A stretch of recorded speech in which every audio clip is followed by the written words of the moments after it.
Diminuiu. Tá muito frio. Tá, beleza. Muito obrigado.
Olá, pessoal. Estão me ouvindo? Boa noite. Boa noite, Estão visualizando a minha tela? Sim. Então tá, vamos lá.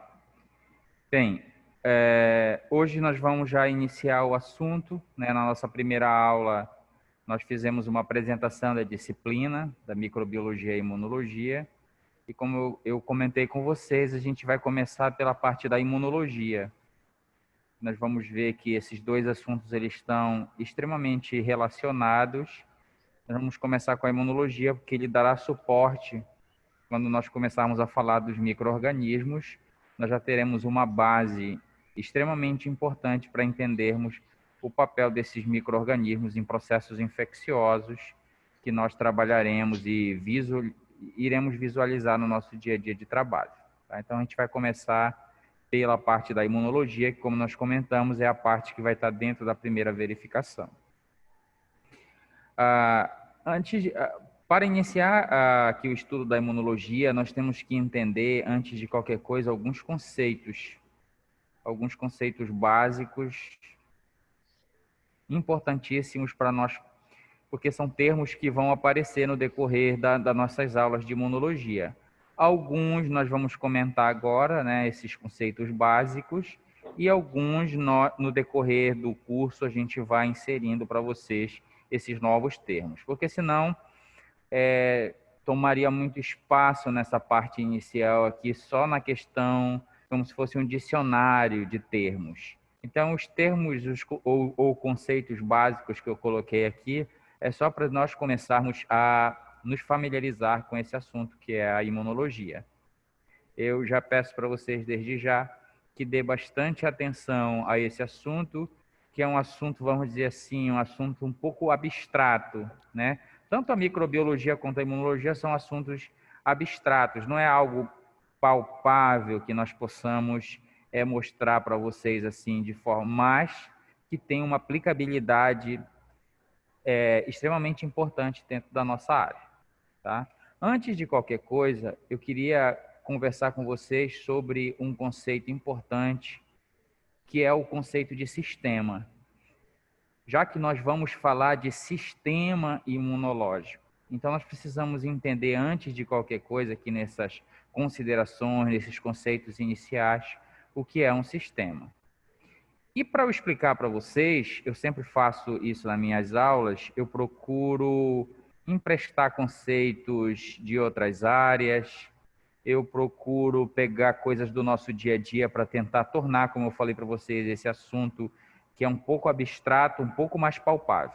Então, eu sempre vou emprestar conceitos de outras áreas, eu sempre vou pegar coisas de dentro do nosso dia a dia, de nossa vivência, assim como localizar esses assuntos dentro da nossa área, que é a área da enfermagem. Tá?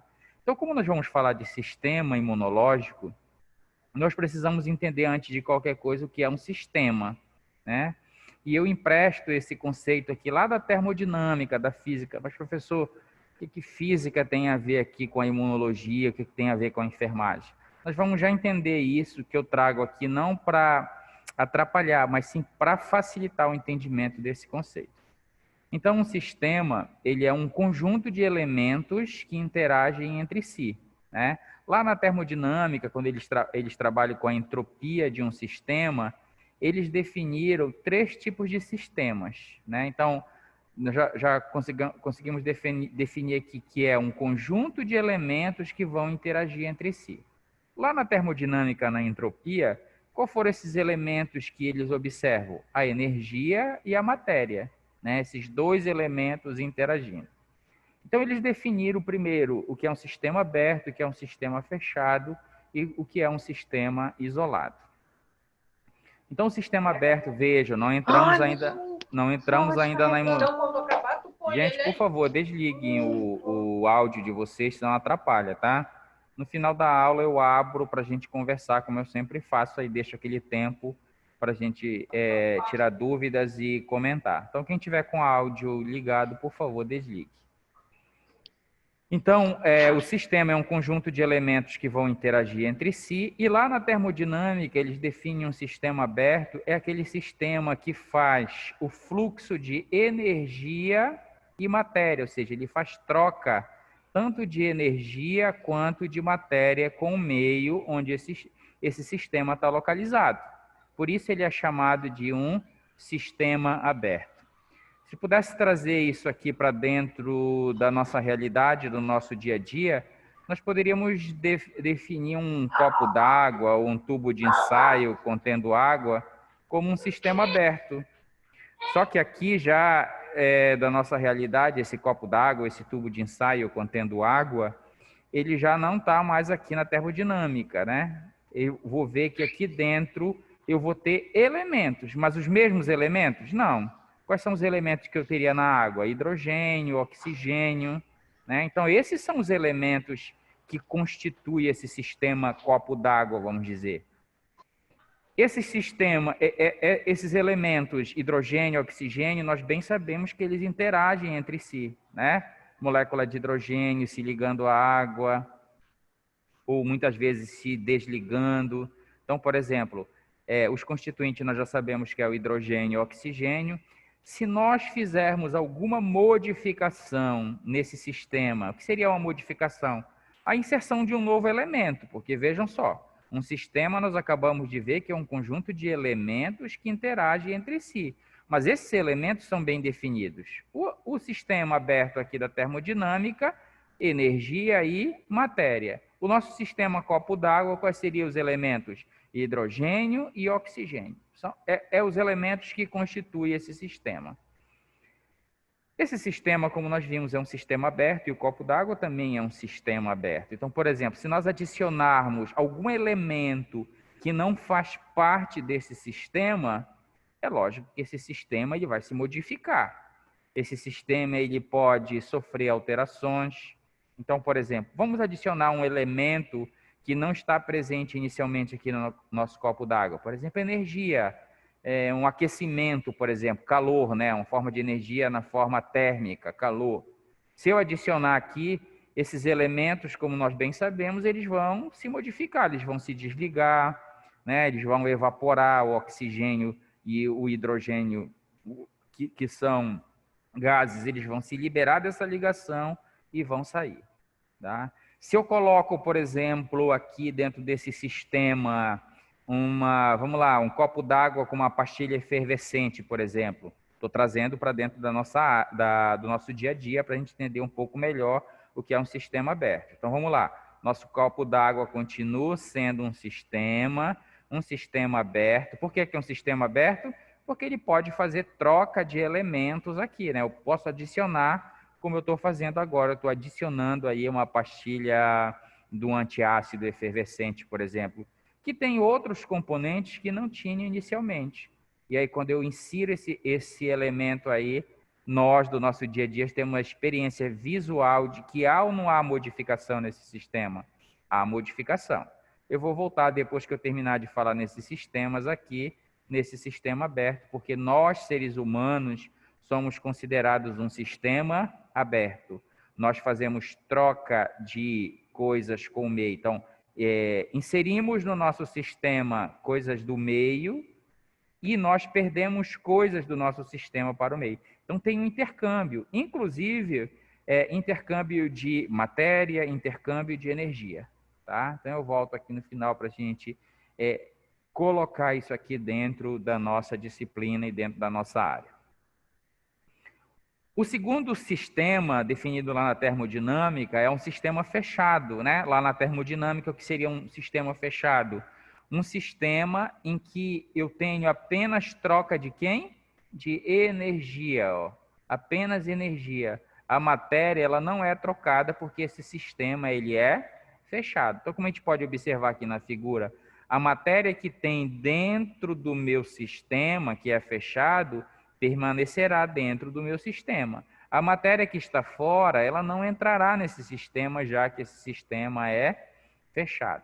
A energia vai haver troca, porque a energia não é algo, vamos dizer assim, palpável como a matéria, e ela tem os seus fluxos próprios. Então, há uma perda e ganho de energia aqui dentro desse sistema. Então, por exemplo, se eu pegasse, então, exemplificando, trazendo para o nosso dia a dia, como se fosse vamos dizer, uma garrafa térmica, por exemplo, né? Vamos dizer assim, uma imitação de um sistema fechado. Então, por exemplo, para que nós usamos uma garrafa térmica que é fechada? A gente coloca aqui o café, né? E os constituintes do café seriam os elementos que fazem parte desse sistema. Elementos que estão interagindo entre si. Então, ele permanecerá aqui dentro. Então, essa garrafa ela é hermeticamente fechada, justamente para que eu não tenha o quê? A perda de matéria e, principalmente, retarde a perda de energia. Por que eu digo retardar? Porque nós sabemos que a nossa garrafa térmica ela manterá a temperatura desse líquido, dessa bebida, por um determinado tempo. Mas chegará o momento em que, por haver, olha, tá vendo que no sistema fechado há o fluxo de energia, entrada e perda de energia, esse café vai esfriar. Então, esse seria um exemplo mais palpável do que seria um sistema fechado. E nós temos também e esse sistema aqui a gente já não encontra com facilidade, né, que é o sistema isolado. O sistema isolado seria um sistema em que eu tenho que criar condições para que não haja nem perda de energia e nem perda de matéria. Então, seria um sistema conservado, um sistema isolado. Então, olha só, a gente vê aqui que tanto a energia quanto a matéria que está dentro do sistema isolado permanece aí dentro, né? Virtualmente, não deveria perder. Como eu estou falando para vocês, é só em condições muito especiais que a gente consegue fazer isso. Naves espaciais, aqui na Terra a gente consegue fazer em alguns equipamentos como ultracentrífugas, por exemplo, mas que a gente cria dentro dessa centrífuga condições especiais para que não haja nem perda de matéria e nem perda de energia. Então, um exemplo mais palpável, talvez vocês não conheçam, porque isso pertence muito para a área de pesquisa, para pessoas que trabalham especificamente com isso, que usam essas centrífugas, ultracentrífugas, que têm rotações potentes. Então, eles criam dentro da centrífuga um ambiente em que não haja nem a perda de energia e nem a perda de matéria, tá certo? Então, esses seriam os 3 tipos de sistema, né? O sistema aberto, o sistema fechado e o sistema isolado. Aqui seriam os sistemas preconizados aqui na termodinâmica, quando eles trabalham com a entropia do sistema, onde no aberto eu tenho troca de matéria e energia, no sistema fechado eu tenho apenas troca de energia, no sistema isolado eu não tenho troca nem de matéria e nem de energia com o meio, tá certo? Como eu falei para vocês, nós, seres humanos, somos considerados o quê? Um sistema aberto. Por que nós somos um sistema aberto? Porque nós fazemos cotidianamente troca de elementos com o meio. Na verdade, a manutenção da nossa organização sistêmica como seres humanos, a nossa funcionalidade e, enfim, em último caso, a manutenção da nossa vida, ela é graças a essa troca de substâncias com o meio. O exemplo disso, alimentação. Para que nós nos alimentamos? Para obter matéria-prima, né? Carbono, nitrogênio, fósforos, lipídios, para manter o nosso sistema organizado.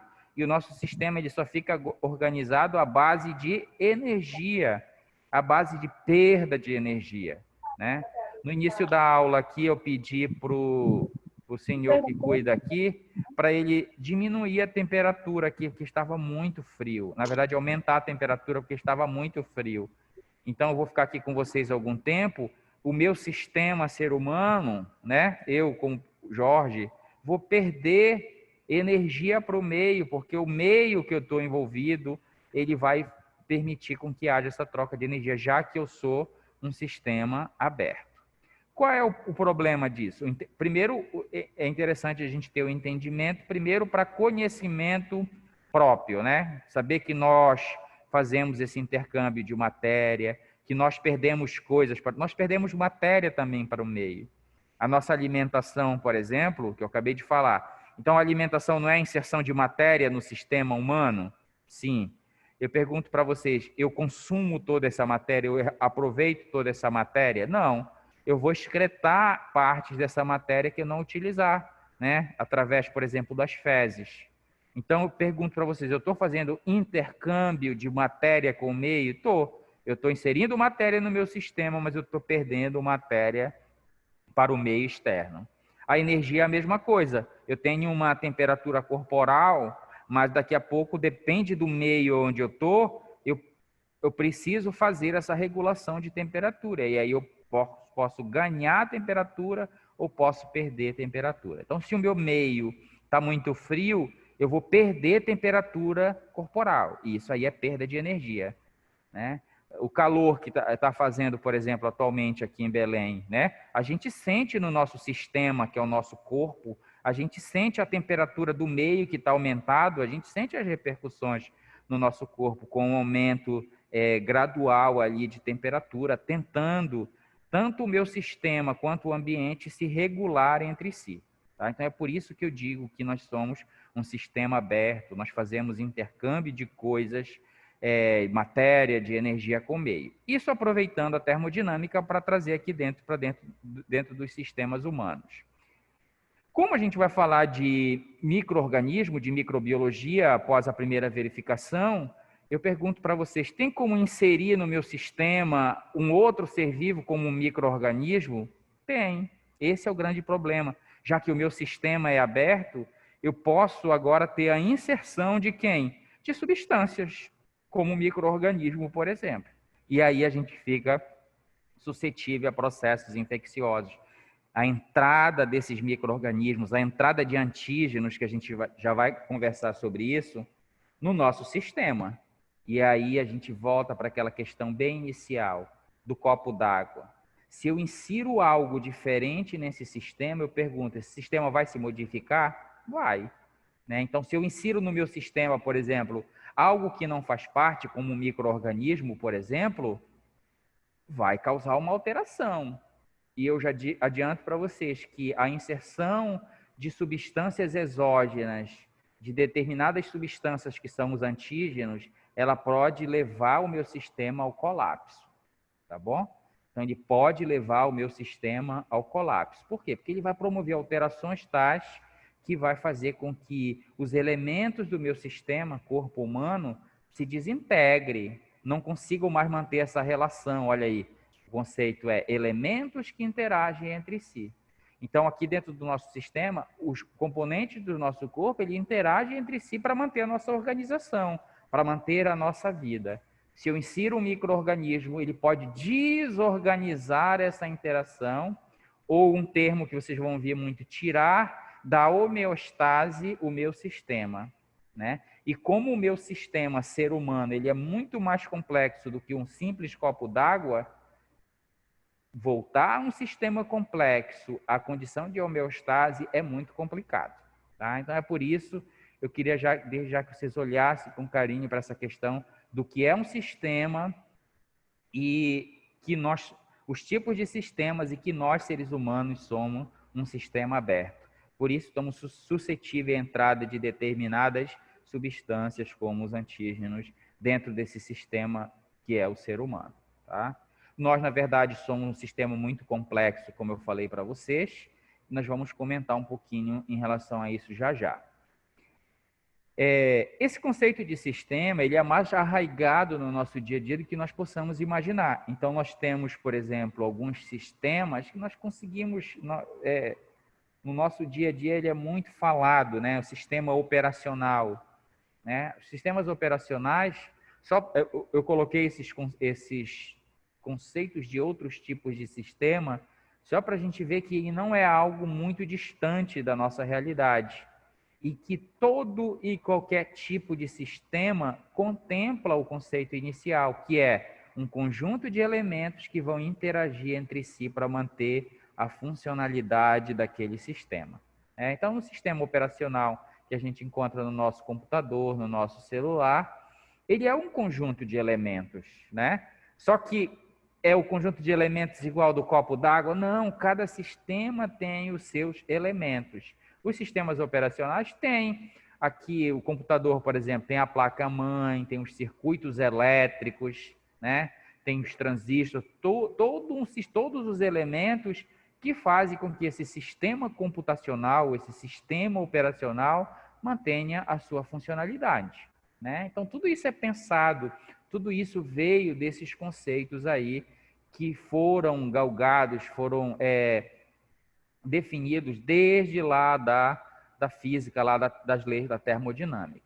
Tá? Então, aqui nos sistemas operacionais, eu aperto uma tecla, por exemplo, aqui do teclado do computador, vai ocorrer um fluxo de elétrons dentro da placa do computador e o sistema vai entender aquilo como uma funcionalidade, né? Ah, foi a letra F que ele apertou. Então, isso tudo, vejam, isso é um sistema já mais complexo.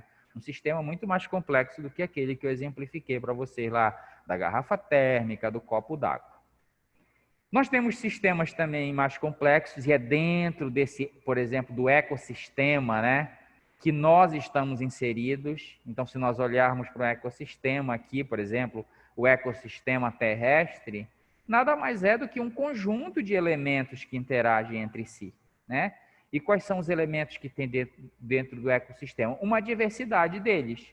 Mas para nós resumirmos, nós temos dois elementos, na verdade, dois grupos de elementos, né? Os fatores bióticos, que são todos os seres vivos que vivem aqui dentro desse ecossistema, e nós temos os abióticos. O que são os abióticos? Aqueles que não são seres vivos, né? Temperatura, pH, luminosidade, mas eles interagem entre si. Eu pergunto para vocês, e eu acabei de falar, a temperatura, que é um fator abiótico, age ou não age sobre nós que somos fatores bióticos, que somos seres vivos?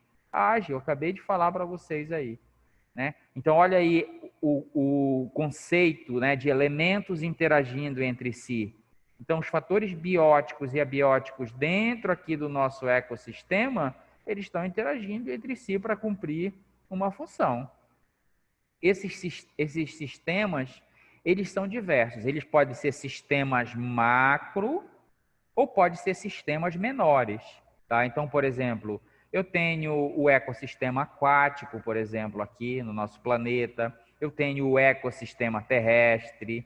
Eu tenho o ecossistema do ar. Enfim, eu tenho uma diversidade. Então, dentro de algo maior, ou seja, de um sistema grande, né, mais amplo, eu posso ter sistemas menores. Eu quero que vocês entendam isso, porque eu vou trazer isso para dentro do ser humano, que nós somos um sistema macro, mas dentro desse macrosistema eu tenho sistemas menores. Dentre eles, o sistema que nós vamos trabalhar aqui, que é o sistema imunológico, tá? Então, não é só esse sistema que tem dentro do ser humano, não, tem uma diversidade deles, tá? Mais um exemplo para vocês de sistemas, a gente tem os sistemas atmosféricos, por exemplo, né? Nós olhamos aqui, eu clico no meu celular, aparece a previsão do tempo para a semana toda. Como é que as pessoas, os estudiosos dessa área, conseguem definir que vai chover, que vai fazer tal temperatura? Porque eles conhecem esse sistema, né? Os sistemas meteorológicos. A velocidade do vento, as nuvens, a temperatura, a pressão. E quando eles analisam esses elementos, eles conseguem definir. Por quê? Porque, olha só, eles conhecem os elementos do sistema e eles sabem que esses sistemas eles têm uma interação entre si. E com isso eles conseguem prever, né, o que vai acontecer com uma porcentagem grande de acerto. Tá? Então, esse conceito de sistema eu coloco para vocês aqui porque eu considero um dos conceitos mais importantes que nós vamos utilizar aqui dentro da imunologia, já que nós vamos falar de um sistema imunológico. E aí, finalmente, nós trazemos. Então, vejam só, estou tentando contar uma história para vocês, vindo desde lá do conceito de sistema da termodinâmica, né? Depois entrando em sistemas que nós vivenciamos no nosso dia a dia, como sistemas operacionais, depois um ecossistema, que é onde nós vivemos, e agora nós vamos falar de sistemas vivos, né? Qual é o sistema vivo? O ser humano. Né? O ser humano é também um sistema, né? Então, se eu olho para qualquer dessa figura ou para qualquer ser humano, o que eu vejo nada mais é do que um sistema. Um sistema simples como um copo d'água, como uma garrafa térmica, não. Um sistema altamente complexo. E é a necessidade do entendimento desses sistemas que traz nós aqui estarmos nessa noite comentando essa parte inicial da aula. Então, nós como enfermeiro, nós precisamos entender esse sistema complexo. Professor, por que eu preciso entender esse sistema complexo, o sistema ser humano, que é muito complexo? Porque eu, como profissional da saúde, que vou fazer modificações, que vou fazer intervenções nesses sistemas aqui, para ele voltar ao homeostase quando ele for alterado, porque eles vão ser alterados, né? Nós sabemos disso. Eu acabei de falar que nós somos abertos, então no decorrer da nossa vida, o nosso sistema ele vai ser alterado. Um ou outro vai ser alterado, né? Então, nós somos um sistema macro e dentro desse sistema macro nós temos sistemas menores, né? O sistema circulatório, que onde é que vocês vão ver isso daí? Vejam, não tem como você falar do ser humano sem, vamos dizer assim, destrinchar ele, olhar por perspectiva de cada sistema desse. E isso no curso de vocês vai ser contemplado em outras disciplinas, né? Vocês vão ver isso em anatomia, vocês vão ver isso em fisiologia. Quando vocês estiverem falando dessas disciplinas, vocês vão estar falando de sistemas. Então, eu peço que vocês atentem para isso, que vocês olhem, olha, nós estamos falando de uma parte do sistema mais complexo, que é o ser humano. Então, vocês serão contemplados no decorrer do curso e aprenderão como funciona o sistema circulatório, como funciona o sistema nervoso, como funciona o sistema respiratório, o sistema digestivo, o sistema esquelético, tá? Então, se ele é um sistema, professor, significa que ele tem elementos que os constituem? Sim, cada um desses vai ter os seus elementos, né? Então, o sistema digestivo tem os elementos que fazem parte do sistema digestivo. O respiratório, os elementos que fazem parte do respiratório. E eles interagem entre si para cumprir uma função. Aqui do respiratório seria a básica, né? A troca gasosa. Mas vejam só, que nós estamos falando isoladamente. Mas todos esses sistemas que eu mencionei para vocês aqui, eles não vão agir isoladamente. Eles vão fazer, os elementos dele vão interagir entre si cumprindo a sua função, mas eles interagem também com os outros sistemas. E a interação de todos os sistemas que formam o ser humano que vai fazer essa integração, a manutenção da vida, a manutenção da homeostase, né? O que cabe aqui para nós na nossa disciplina? Cabe um pequeno sistema aí mais importante, né? Porque não tem um mais importante do que o outro, mas um sistema que nós vamos trabalhar, que é o sistema imunológico, tá certo? Então, esses outros sistemas, eles serão contemplados. Professor, o sistema imunológico tem interação com os outros sistemas? Tem, né? Como eu falei para vocês, eles não trabalham isoladamente. Então, o que eu peço para vocês? Olhem para o ser humano como um sistema macro, que dentro dele eu tenho sistemas menores, que eu vou estudar isoladamente, mas que eles, para manter todo esse sistema funcionando, interagem entre si. E aí nós vamos trabalhar o nosso pedaço, vamos dizer assim, que é o sistema imunológico, né? Então, nós vamos pegar esse sistema ser humano e agora vamos olhar para uma vertente específica, que é o sistema imunológico. O sistema imunológico, apesar de ser menor dentro desse sistema macro, que é o ser humano, mas ele é um sistema altamente complexo. E aí eu trouxe para vocês alguns elementos que fazem parte aqui desse sistema imunológico, já que se nós voltarmos para o conceito de sistema, que é um conjunto de elementos que interagem entre si.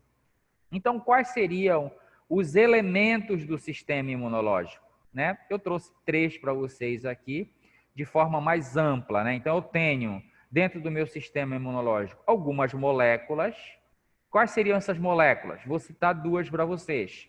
Anticorpos, proteínas do complemento, que nós trataremos especificamente sobre eles em aulas posteriores, tá? Então, nós vamos destrinchar. Veja que eu estou começando a abrir esse sistema para vocês, para a gente começar a avaliar eles isoladamente, mas depois mostrar para vocês que eles também interagem entre si. Então, o sistema imunológico é formado por moléculas, dentre elas as proteínas do complemento, dentre elas as proteínas do sistema complemento. Anticorpos e proteínas do complemento é o que nós vamos comentar mais especificamente. O sistema imunológico também ele tem elementos celulares, né? E esses elementos celulares são diversos. Nós vamos ver que nós temos diversas células que fazem parte do sistema imunológico. Professor, todas as células do nosso corpo fazem parte do sistema imunológico? Não. Algumas delas, e são sobre elas que nós vamos comentar. Algumas delas nós já temos experiência ou conhecimento que elas existem, que é do nosso dia a dia, né? Então, por exemplo, quando nós temos uma infecção, aí você faz o hemograma, os teus leucócitos estão aumentados. Então, o leucócito é uma célula do sistema imunológico. Por que ela está aumentada no processo infeccioso? Porque é ela que tem a função inicial de tentar eliminar aquele antígeno, aquele micro-organismo que entrou no teu corpo, né? Então, eu tenho células fagocíticas, eu tenho linfócitos, nós iremos comentar sobre cada tipo celular desse. E nós temos também os órgãos linfóides, né?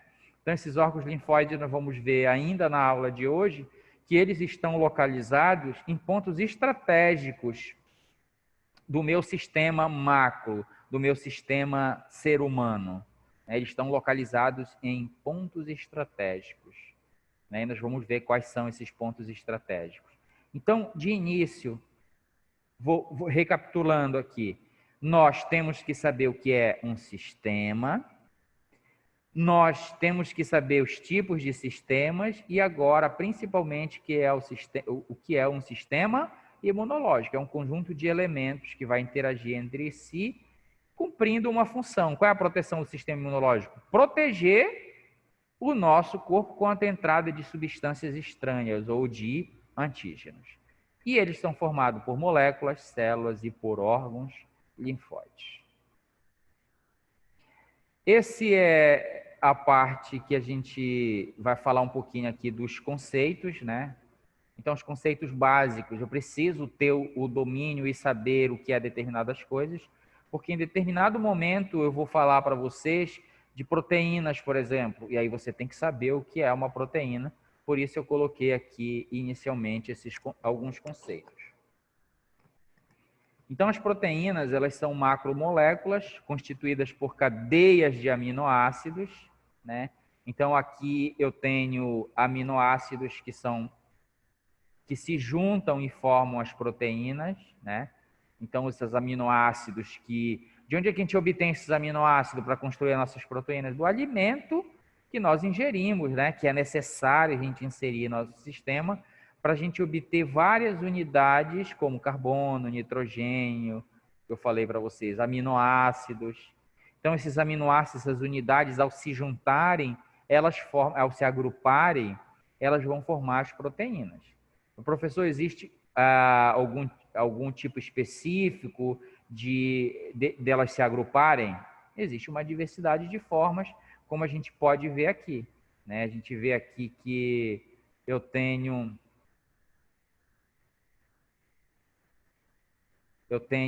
vários tipos de proteínas, a forma que elas se agruparam. Então, vários aminoácidos se agruparam, né? E cada proteína tem um determinado número de aminoácidos.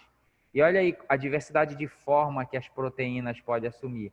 Então, vários aminoácidos se agruparam, olha, formaram esse tipo de proteína, com essa conformação, né? Olha essa conformação aqui. Olha a grande quantidade de aminoácidos que se agruparam para formar essa proteína, né? Inclusive, essa proteína, vocês estão vendo que ela está formando um poro aqui no meio, né? Um canal aqui no meio. Então, por exemplo, membrana celular, a nossa membrana celular, ela tem várias proteínas inseridas na membrana. E algumas dessas proteínas são poros, são porinas, né? Então, elas se agrupam e se inserem na membrana e aí acabam formando um poro nessa membrana, né? Alguns poros desses são reguláveis, outros permitem a entrada passiva de algumas substâncias, tá? Mas nem todas as substâncias, é algumas que vão entrar por aqui, já que quando essa proteína, os aminoácidos se inseriram na membrana, formaram essa proteína, elas deixaram aqui um canal, uma porta de entrada, vamos dizer assim, para substâncias do meio externo para o meio interno, né? Então, aí nós poderíamos imaginar que essas proteínas, elas são importantíssimas e elas vão ter uma diversidade de funções, porque elas têm a capacidade de se agrupar de diversas formas. Outro conceito importante é o conceito das enzimas, né? Que são substâncias normalmente proteicas com função diversa. Enzima é algo que a gente também ouve muito no nosso dia a dia, né? esse meio tempo agora eu ouvi coisas do dia a dia que eu vou trazer para vocês para a gente entender o que é uma enzima. Eu vi pessoas usando enzimas para emagrecer, né? Pegam enzimas e ingerem no tecido adiposo e essa enzima quebra a gordura, né? E depois perde medidas com isso.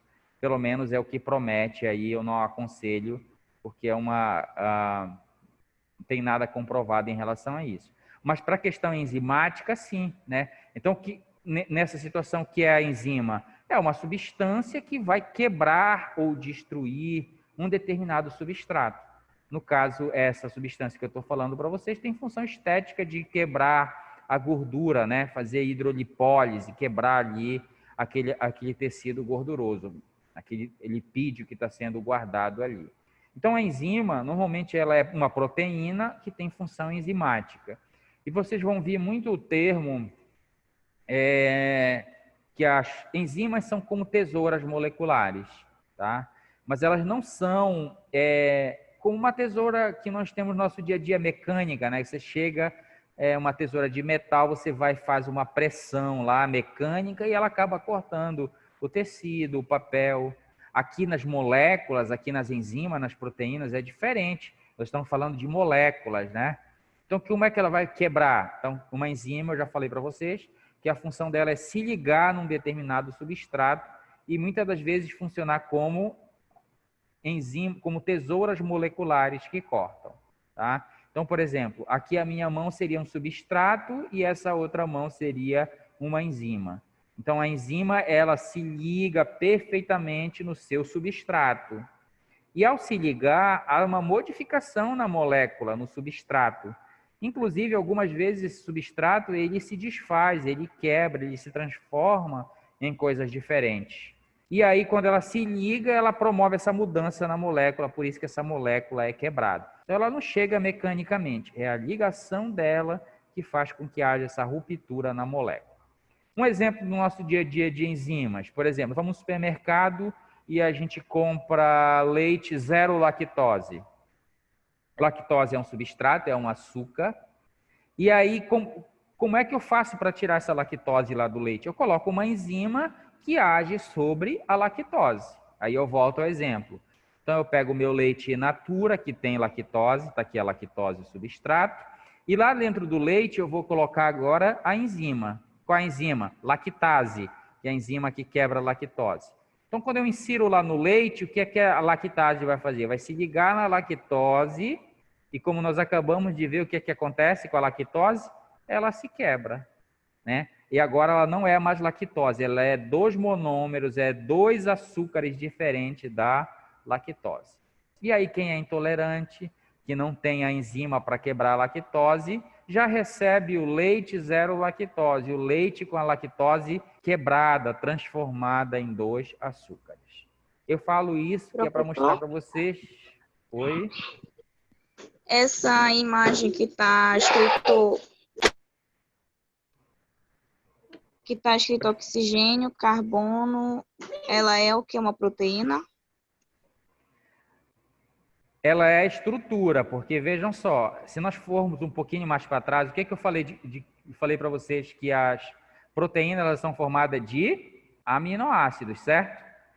Se eu for um pouquinho mais para trás, os aminoácidos eles vão ser formados de elementos menores, concorda comigo? Oxigênio, carbono, nitrogênio, tá? Então isso aqui a gente poderia entender como um carboidrato, aliás, como um aminoácido, tá? Que ao se juntar, vários aminoácidos vão formar uma proteína, tá? Eu deixei aqui só para mostrar para vocês que eu posso regredir mais ainda, tá?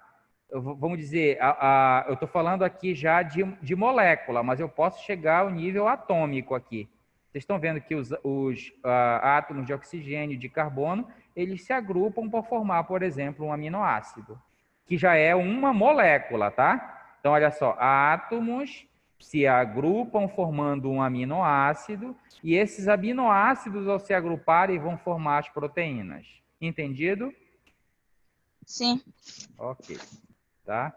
Então, isso aí é o nível de organização da matéria, né? A gente começa com átomos, moléculas, e aí vai crescendo, né? Moléculas, proteínas, células, unicelulares, pluricelulares, é uma questão de organização da matéria, ok?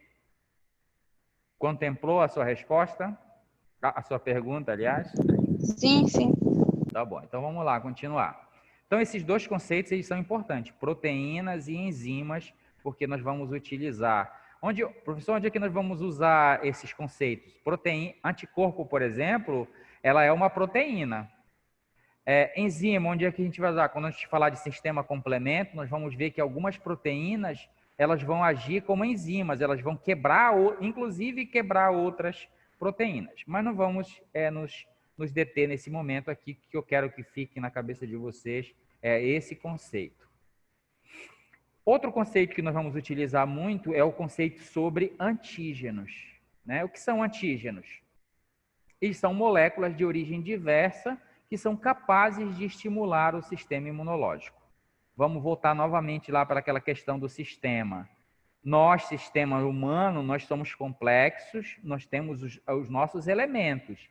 Então, algo que vier externamente entrar no nosso sistema, ele pode ser considerado um antígeno, tá? Então, qualquer substância estranha, ela é considerada um antígeno. Só que umas vão produzir uma maior repercussão, outras uma menor repercussão. Vamos voltar lá para o copo d'água? Por exemplo, se eu aquecer só um pouquinho, a água vai evaporar? Não. Por quê? Porque a modificação no sistema que eu fiz foi pequena, foi pontual. Eu aqueci só por 1 minuto, por exemplo. E aquilo não foi suficiente para a água evaporar, não modificou o sistema. Quando eu coloco, por exemplo, a pastilha efervescente, eu já consigo ver visualmente, né, mais palpável, uma mudança brusca. A gente coloca uma pastilha efervescente, começa ali a fervilhar, a formar bolhas, a liberar substâncias. Então, já é uma modificação mais, vamos dizer assim, contundente. Nós, quando é inserido um antígeno ou uma molécula que vem externamente, o nosso sistema ele pode reagir bruscamente ou ele pode tolerar. Por exemplo, eu pergunto para vocês, o alimento que nós utilizamos, a comida, né, nosso alimento do dia a dia, ele é externo ou não é? É. Mas eu pergunto, a gente tem a todo momento uma reação ao alimento que nós ingerimos? Não, porque nós temos uma certa tolerância. Mas quando nós inserimos, por exemplo, algumas substâncias exógenas, que são muito perigosas, como, por exemplo, o veneno de uma serpente, nós sabemos a repercussão que isso causa para o meu sistema.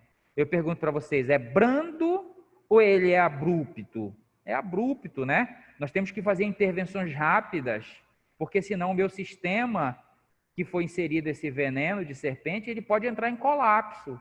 Ele pode, inclusive, levar a um desarranjo tal que pode me levar à morte, tá?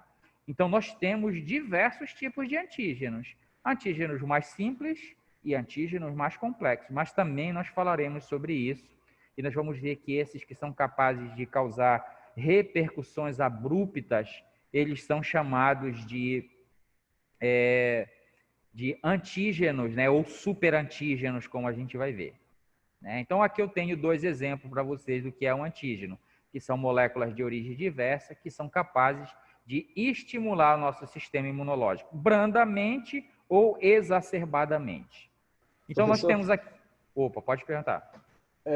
Então, a questão da aplicação de bomba, tem a ver alguma coisa assim com isso? Bomba, você diz substância para crescer músculo, é isso? Isso. É uma substância exógena, tá certo? Na verdade, é até uma substância que pertence ao nosso corpo. Por exemplo, hormônios, por exemplo, né? Hormônio, ele faz parte, hormônio masculino, ele faz parte dos sistemas, inclusive do feminino, né? Só que nesse caso aí, o que é que eu estou fazendo? Eu estou inserindo além da conta, entendeu? Eu estou colocando mais do que deveria, né? E isso vai trazer uma repercussão? Vai. Você vê, por exemplo, quando você toma essas substâncias, que há uma modificação estrutural no seu corpo, né? Então, significa que isso está mexendo o seu corpo? Sim, está modificando. Por que que não vai produzir, vamos dizer assim, uma resposta imunológica? Porque aquela substância é própria. Agora, quando eu pego uma substância, eu estou falando de hormônio masculino, tá? Quando eu pego uma substância, por exemplo, estranha, que é aquela utilizada pelo pessoal da veterinária para animais, para cavalos, enfim, para dar força muscular para eles, enfim. Ele não faz mais parte do meu sistema humano. E aí ele vai trazer grandes problemas. Ele é antígeno, ele é coisa estranha. Será montada a resposta imunológica, será causado danos em determinados órgãos, atrofias em uns, aumento em outros, como o cardíaco, por exemplo, danos hepáticos. Então, nessa situação, por que está causando um dano, inclusive sendo montado uma resposta imunológica para eliminar aquela substância? Porque aquela substância ela não faz parte do meu sistema humano. Inclusive, eu tenho moléculas sintéticas que eu posso inserir no meu sistema e isso vai causar grandes problemas. Muitas das vezes não traz problema a curto prazo, mas a longo prazo os danos eles são realmente devastadores. Ok? Ok, professor. Tá certo.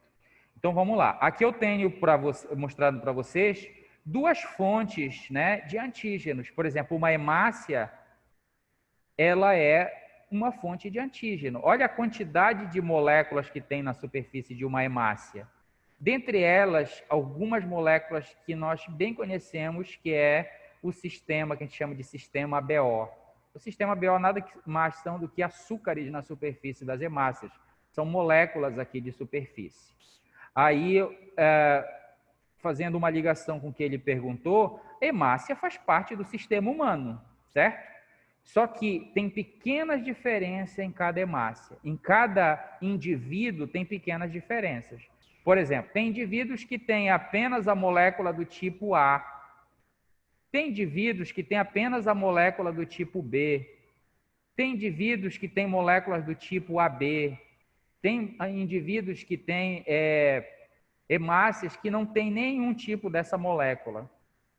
E aí eu pergunto para vocês, quem é do tipo A e receber uma hemácia que tem a molécula do tipo B, é diferente ou não é? É um antígeno. Vai ter reação? Vai. Então é isso que eu vejo no meu dia a dia de trabalho quando eu faço uma transfusão sanguínea e o sangue que eu estou transfundindo, ele não é compatível com o receptor.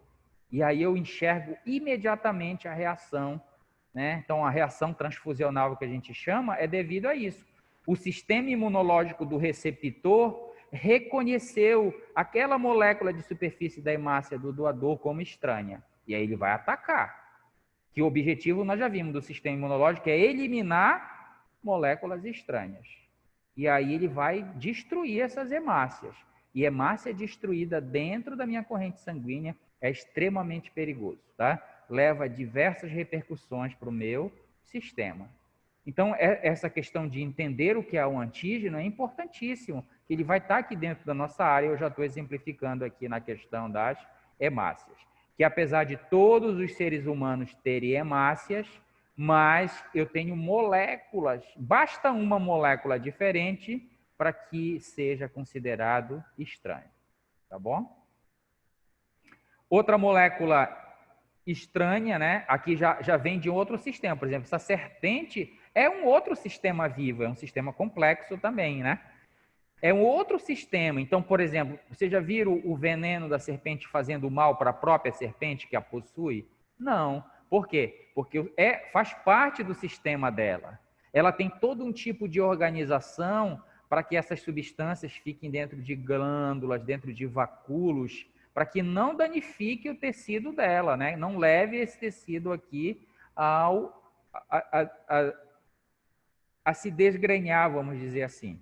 Então, o veneno da serpente não vai fazer mal para ela. Mas se eu pego esse veneno e insiro em outro sistema, como o sistema humano, ele vai causar uma repercussão absurda, Então, eu falei para vocês que há antígenos mais perigosos do que outros, tá? O veneno seria aqui um superantígeno, um antígeno que provoca uma reação imediata, assim como o das hemácias também, tá? Então, são antígenos. Agora, professor, então qual seria um antígeno que não causa grandes problemas, grandes repercussões? Antígenos, moléculas simples, vamos dizer assim, que nós inalamos no nosso dia a dia. Porque, vejam só, nós vimos que nós somos um sistema aberto. Professor, se nós somos um sistema aberto, qual é a porta de entrada desses antígenos? Principalmente, anotem aí, trato respiratório, geniturinário e gastrointestinal. São as três principais portas abertas do nosso sistema, né? Tem outras, professor? Tem. Pele, por exemplo, eu estou falando das três principais. A pele, por exemplo, quando cai uma determinada substância na pele, ela não tem uma absorção? Tem. Então, é uma porta de entrada também do meu sistema. Mas eu estou falando das três principais: trato respiratório, geniturinário e gastrointestinal. Tá? Então, nós estamos a todo momento respirando aqui, estamos inalando matéria do meio e junto vem aí os antígenos, né? Os mais simples. Então, quais seriam simples? Uma fuligem de carro, por exemplo, né, que é formado de carbono. Então, causa problema? Causa, mas não é um estardalhaço todo como faria, por exemplo, o veneno de uma serpente inserida dentro do meu sistema, tá? Então, se nós somos um sistema aberto, nós temos portas de entrada. E essas são as três principais que eu falei para vocês. Ok? Vamos lá. Tem outras fontes de antígenos? Tem. E aí a gente já vai fazer uma relação com nossos micro-organismos que trataremos na segunda parte do nosso curso, né? Então, nós temos também como fontes de de antígeno, micro-organismos. Quais micro-organismos? Principalmente os patogênicos, tá? Vírus, bactérias, fungos, protozoários, eumintos, tá? Então, todos esses micro-organismos são conhecidos do nosso dia a dia que causam processos infecciosos. Por que eles causam processos infecciosos? Porque eles são seres vivos, porque eles se multiplicam, eles querem sobreviver e vão sobreviver, vão fazer de tudo para sobreviver dentro do nosso sistema, porque eles têm coisas na sua superfície que é estranho. Então, por exemplo, o vírus, né? Nada mais atual do que falar do coronavírus, por exemplo.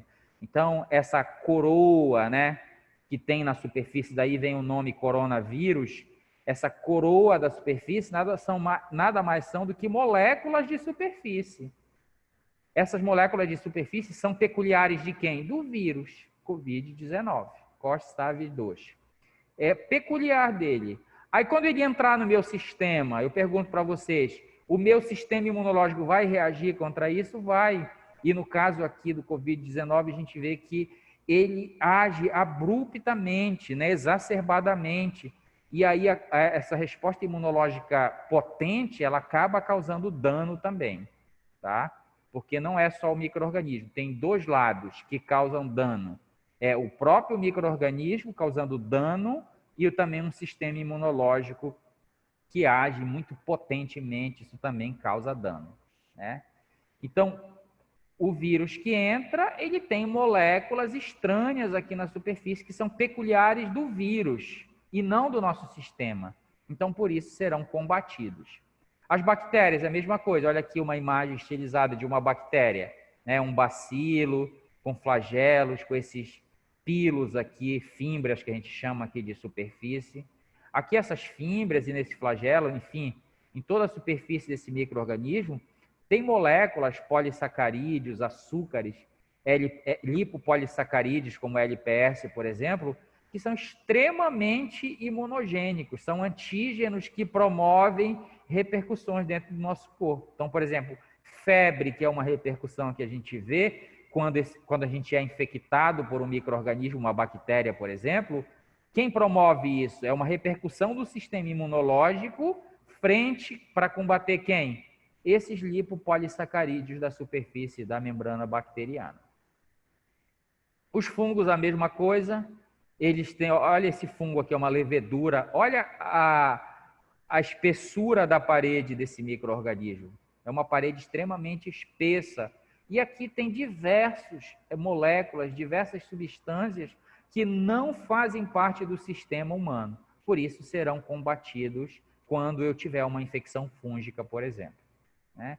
E aí, esses 3 micro-organismos é que serão contemplados na nossa disciplina, né? Na segunda parte. Os vírus, as bactérias e os fungos. E esses outros, professores, serão contemplados em outras disciplinas, né? Lá na parasitologia, que quando eu apresentei a disciplina, mostrei para vocês que tem nesse semestre, vocês vão ver lá os protozoários, como a leishmania, por exemplo, né? Vocês vão ver os eumintos. Então, são coisas que vocês verão. E é a mesma coisa, são micro-organismos que têm substâncias estranhas na sua superfície. E essas substâncias estranhas, nós já vimos que a gente tem como conceito que eles são considerados antígenos. Esses antígenos, eles têm diversas outras fontes. Então, vamos lá ver qual foram as fontes que nós já vimos. Por exemplo, pode ser células sanguíneas, pode ser o veneno de serpente, né? Então, há uma diversidade, pode ser diversos micro-organismos que trazem esses antígenos, né? Pode ser substâncias da superfície desses micro-organismos ou o que a gente chama de substâncias internas, tá? Eu já adianto para vocês que não tem nenhum elemento do sistema imunológico que vai entrar numa célula de um micro-organismo, por exemplo. Não, ele vai reconhecer superfície. Ele vai atacar superfície do micro-organismo, tá? Mas alguns micro-organismos produzem o que a gente chama de substâncias endógenas, né? Que são as exotoxinas, por exemplo. Eles produzem lá no seu citoplasma, considere isso aqui uma bactéria, um bacilo, olha aí a substância que ela produz lá dentro. E ela lança essa substância para o meio externo. E aqui no meio externo, agora, esta substância também é considerada um antígeno. Então, veja que, na maioria das vezes, não é o micro-organismo em si, todo ele, que é estranho. É algumas partes dele. Coisas da superfície ou coisas produzidas internamente.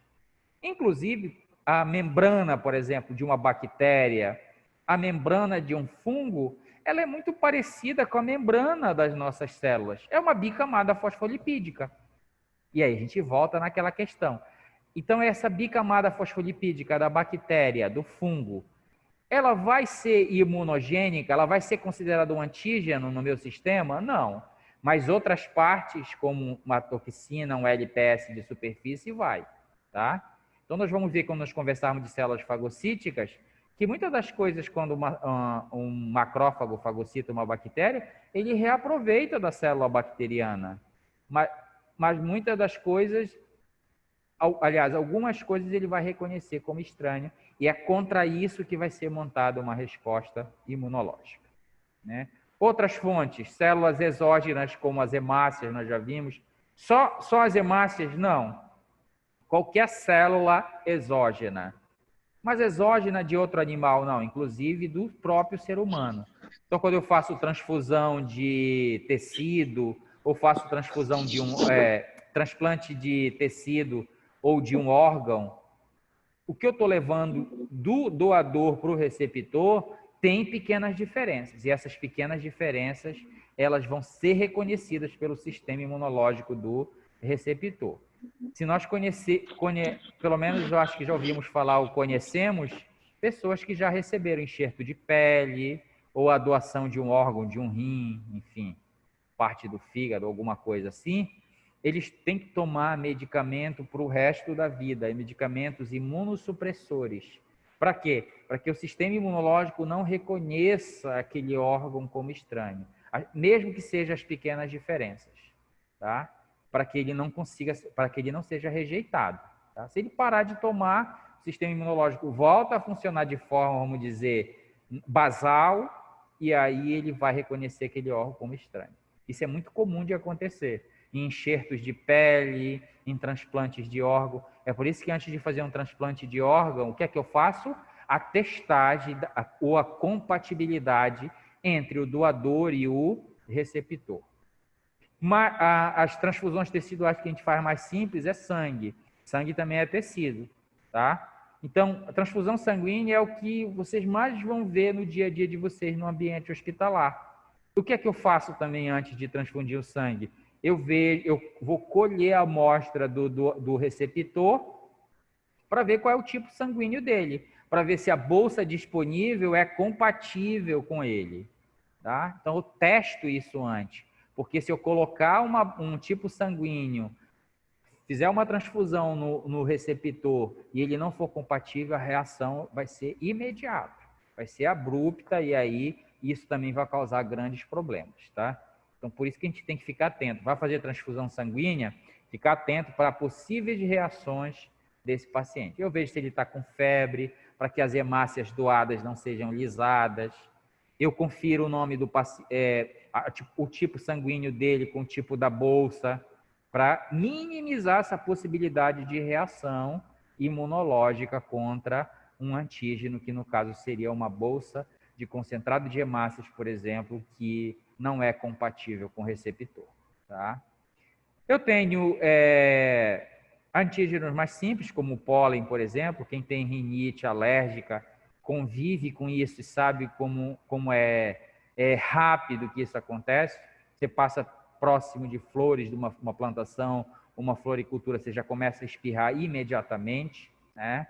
Então, isso aí, apesar de ser um pouco mais brando, mas acontece grandemente. Outra coisa que a gente vê muito no nosso dia a dia, não acontece com todo mundo, mas eu acredito que pelo menos uma ou duas pessoas da nossa convivência ou amigos já teve uma reação alimentar, e principalmente a frutos do mar, né? Camarão, caranguejo. Por quê? Porque os constituintes desse fruto do mar, eles são apenas dele. E quando eles estão inseridos dentro de um sistema que não tolera, ele acaba tendo uma reação alérgica, inclusive pode ser gravíssima. Eu já vi casos da pessoa foi para o restaurante, comeu camarão, teve reação, a glote estava fechando, sorte que ele chegou na emergência o quanto antes, e aí o procedimento foi feito, né? Entubou o paciente para que ele mantenha a respiração, entrou logo com substâncias para eliminar esse antígeno, né? Ou para diminuir a resposta do sistema imunológico, né? Que vai ser produzida uma resposta imunológica rápida e exacerbada. E é isso que leva ao acúmulo de líquido lá na glote, formando edema de glote. E aí a glote fica edemaciada, fecha o trato respiratório e a pessoa morre de uma parada cardiorrespiratória. Tá? Então, pode ser muito grave. Eu já chamo a atenção de vocês disso, porque vocês podem trabalhar em setores, unidade de terapia intensiva, urgência e emergência, e essas situações passam. Né? As pessoas que a gente conhece que têm essas reações, elas começam com reações simples, né? Comeu a primeira vez, nunca comeu camarão, por exemplo. Comeu a primeira vez, aí começou a dar uma coceira, uma vermelhidão, os lábios ficaram inchados, orelhas. Pronto, passou ali. Tomou o antihistamínico, foi na urgência, resolveu. Comeu pela segunda vez, então veja, da primeira vez que entrou em contato, houve ali uma resposta imunológica. No segundo contato, a resposta imunológica vai ser muito mais exacerbada, porque ela já conhece aquele antígeno, né? Eu já estou entrando em contato pela segunda vez. E aí você pode ter um edema de glote por causa dessas situações. Então, eu particularmente conheço pessoas que começaram assim, simples, né? Coisas, lesões simples, coceira, né? Os lábios, as orelhas quentes, um pouco de edema, e aí depois isso foi piorando, e aí tem que parar de comer esse alimento, porque senão você pode ter aí um edema de glote. Então, aqui a gente vê que eu tenho uma diversidade de fontes desses antígenos, elas são diversificadas. Coisas da vivência do nosso dia a dia na comunidade, coisas da nossa vivência no nosso ambiente hospitalar, como, por exemplo, nas transfusões sanguíneas, num acidente com uma serpente, por exemplo, que seja venenosa, a gente pode encontrar com essas questões. Então, aí nada mais é do que uma reação imunológica a um superantígeno. E eu tenho que fazer a intervenção rápida, né? Qual a intervenção que a gente faz nessas situações? Eu tenho que bloquear aquela resposta imunológica. Então, normalmente nas alergias, a gente faz lá um antihistamínico, né? Outras intervenções que a gente pode fazer. Eu fiz uma transfusão sanguínea e iniciei, meu paciente começou a ter reações. Você para imediatamente essa transfusão sanguínea, né? Vai avaliar se realmente o sangue é compatível, e enfim, e vai fazer outras intervenções, inclusive intervenções medicamentosas, para minimizar essa resposta imunológica.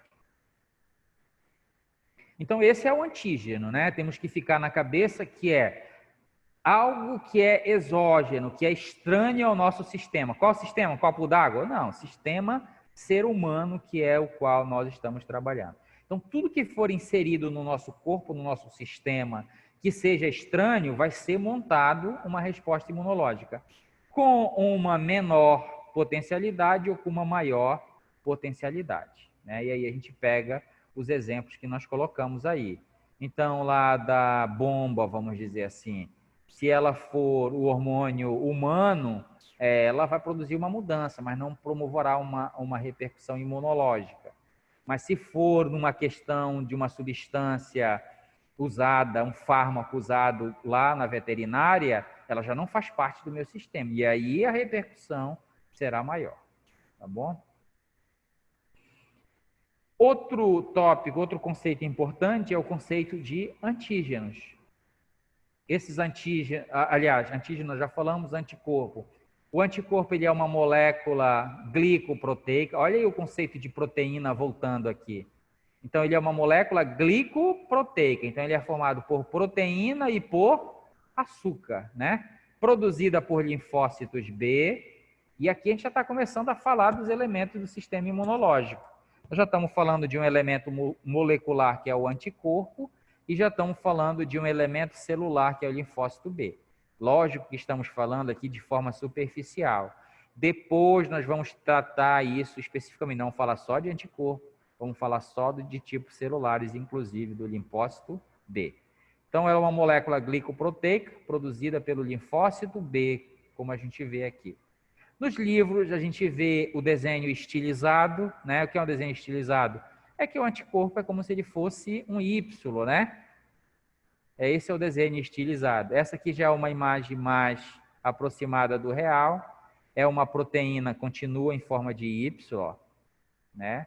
Olha aí, ela tem um formato de Y, mas elas são proteínas globosas, ó.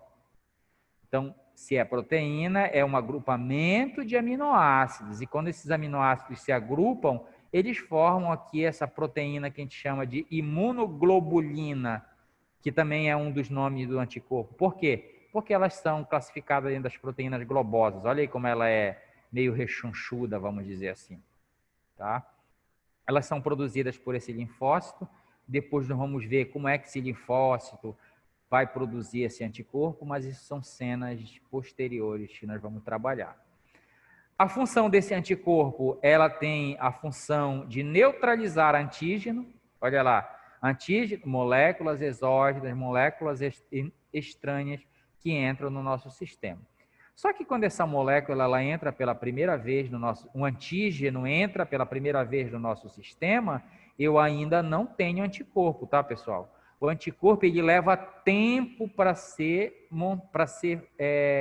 sintetizado. Então, o anticorpo leva em média aí de 7 a 10 dias para ser formado, tá bom? Então, no meu primeiro contato, eu não vou ter anticorpos, né? Só no final. No final de 6, 7 dias eu já vou ter anticorpo. Fora isso, eu não tenho. Então, se eu nunca tive uma experiência com aquele antígeno, eu não vou ter resposta contra ele, né? Então, ele possui função de neutralizar antígenos, vamos já ver essas funções do anticorpo, opsonizar e ativar o sistema complemento.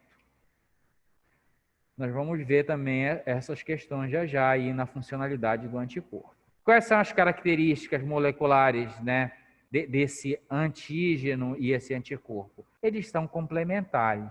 O anticorpo ele é formado ele é sintetizado para um antígeno específico. Então, ele vai se encaixar perfeitamente, como a gente vê aqui na imagem. Olha lá, vamos lá. Aqui o anticorpo, que é aquele Y, aqui o desenho estilizado que a gente vê nos livros, né? Ele tem a cadeia pesada, que é essa parte maior aqui. Não esqueça que nós estamos falando de uma proteína, tá? Então, tem a cadeia pesada, tem a cadeia leve, que é essa menor aqui, ó. Essas cadeias leve e pesada, elas são ligadas por ponte de sulfeto, e aí essa ligação faz com que ela dê esse formato de Y. Mas, professor, o senhor falou que era uma glicoproteína. Sim, em algumas imagens vocês vão ver que tem alguns açúcares inseridos aqui nessa porção do anticorpo, e aí por isso que ela é chamada de uma glicoproteína, tá? A porção que se liga ao antígeno é essa porção aqui, ó, que está ampliada aqui, ó. Então, é essa porção que vai se ligar especificamente no antígeno. Então, o linfócito B ele vai produzir o anticorpo específico para se encaixar naquele antígeno. Então, entende porque se eu não tiver entrado em contato com o antígeno, eu não tenho como fabricar um anticorpo para ele? Então, não tem um anticorpo que se ligue a diversas coisas, não. O anticorpo ele se liga especificamente no antígeno.